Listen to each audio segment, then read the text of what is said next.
Black fatigue, black music, black fashion. Let's deal with it.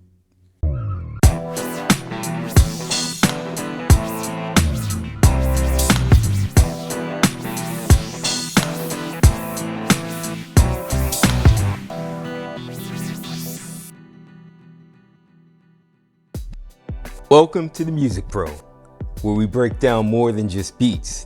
This is where music, culture, and power get unpacked, and we ask the uncomfortable question, who's really pushing the buttons?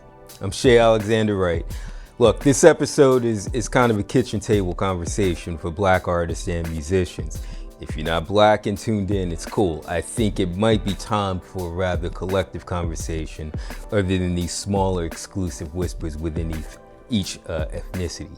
You know, some folks might not even think I'm qualified to speak on this for whatever reason. And yeah, I'll probably get called a sellout by a few, but it wouldn't be the first and definitely not the last. So here we are. Look, lately I've been side-eyeing a couple headlines that sit on opposite ends of the black cultural spectrum. This recent expression of black fatigue and the backlash around the release of Ralph Lauren's HBCU-inspired Oak Bluffs collection.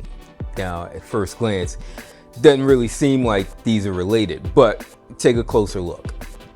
Both tap into the ongoing saga of how black culture is curated, consumed, and ultimately judged. So, let's just say it, okay? People are tired, and I 100% get why. Tired of the loud, the lewd, the indignant, and honestly, I feel that fatigue too, but from a different vantage point. I see the engineering, I see the algorithm working, and I see the trap. Now, this conversation isn't just about how we've perceived or how we're perceived. It's about what we've co-signed. We as black Americans have to confront the uncomfortable truth. We've let the loudest, most damaging versions of us dominate the global narrative. And when dysfunction becomes the headline export, it's no wonder the world reads us in bold, italicized stereotypes. That kind of image pollution, it splashes back on all of us. Now, here's the thing. It wasn't always like this. There was a time when our public face wore dignity like a tailored suit. Okay? Mahalia Jackson sang with reverence. Sidney Poitier walked like nobility. The Temptations spun in synchronized style and class as Nina Simone glared down injustice from her piano bench. Our image wasn't just curated, it was ceremonial. But somewhere between the commodification of pain and the packaging of rebellion, the mirror cracked, and the industry started selling us the shards. Now, let's zero in on hip-hop for a second. It didn't come out the gate getting poppin'. It came out telling truths. The message by the Grandmaster Flash wasn't chaos for chaos's sake. It was a lyrical dispatch from the front lines. But once the suits and the boardrooms figured out that trauma could turn platinum, they hit the gas. Labels shelved the conscious MCs and doubled down on caricature. Before long, gangster rap wasn't a subgenre, it was the soundtrack. Meanwhile, shows like The Cosby Show and A Different World, which gave us polished aspirational blackness, quietly got faded away. But those shows did some necessary heavy lifting.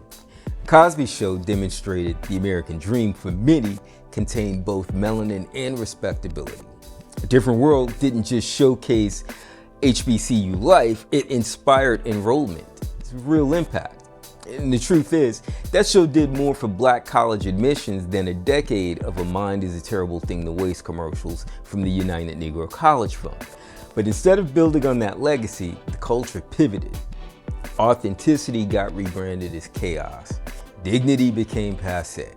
And all this unfolded against the backdrop of Reaganomics, a policy fever dream that gutted our communities like an eviction notice draped in the American flag. Ronald Reagan's America cut the safety net, sent cracks in through the back door, and over-policed the fallout. Hip-hop responded like a neighborhood griot, but the industry turned the pain into pop. And here's the kicker. Some of us are still getting paid handsomely to keep that pain narrative humming. Make no mistake, music industry has known exactly what it's doing. It bankrolls dysfunction while silencing depth. It signs drill rappers and buries the jazz poets. It promotes stripper anthems while ghosting soul ballads, and casts chaos on TV and brands it our culture. Now, don't get me wrong, I'm not calling for censorship. Every shade of black life deserves the mic. But where's the balance? White America's had the luxury of balance in pop culture for decades on the backs of black artistic inventions. 1930s had Glenn Miller cribbing Ellington's charts, Cole Porter writing black-influenced ballads for tuxedo ballrooms. In the 1940s, Aaron Copland's composing Americana with Hank Williams yodeling Honky Tonk Heartbreak.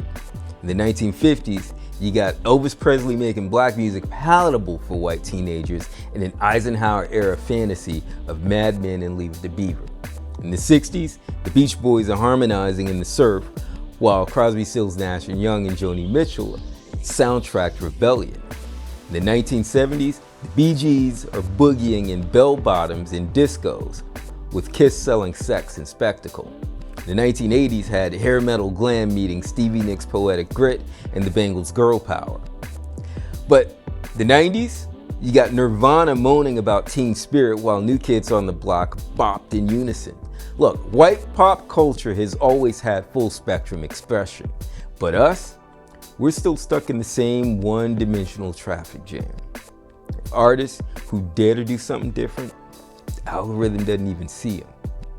Which brings us to what's now deemed black fatigue. And no, I'm not talking about us being tired.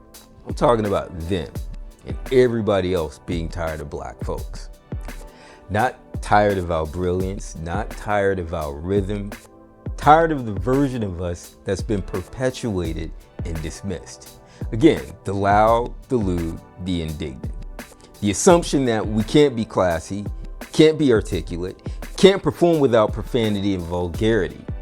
Look, excuse me for saying the word, but respectfully, in the illustrious words of Paul Mooney, everybody want to be a nigga, but don't nobody want to be a nigga. Look, they want the drip, the slang, the swag, but not the substance or the struggle. And at the same time, white artists perform our style with all the production and grace, and they get all the glory. Look, I was in a strip club last week, full transparency, okay? Watching the Latinas and white girls channel our whole aesthetic with just the right touch of elegance. Meanwhile, some of the sisters, God bless y'all, but it was more world star than world class. Shout out to Callie and Bambi at the Jet Strip in Inglewood. Look, why are we letting folks do our thing better than we do in our own house, America? That's what makes the debate on Ralph Lauren's Oak Bluffs collection so intriguing to me. Critics say it's sanitized blackness for white dollars, but look deeper. It's an homage to a legacy we should be proud of, right out of Martha's Vineyard. Elegance, leisure, legacy. That's us too. And why is that seen as inauthentic now?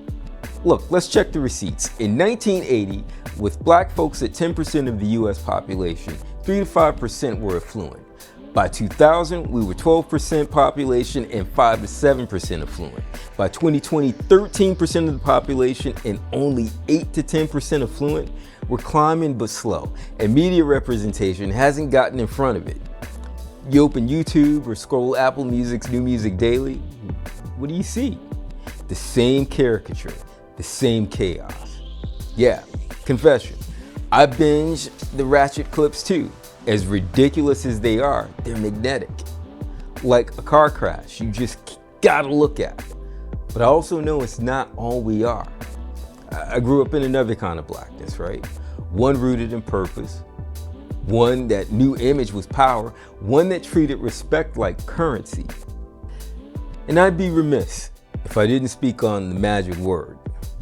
We're the only community using a historically dehumanizing word as a term of endearment, the N-word. What my Boy Scout leader when I was a kid used to call the magic word. Because when you use it, it changes the air around us. No other sector of society does this, not in public, not in pop culture, not across generations. And while we debate reclamation all day, I can't ignore the reality.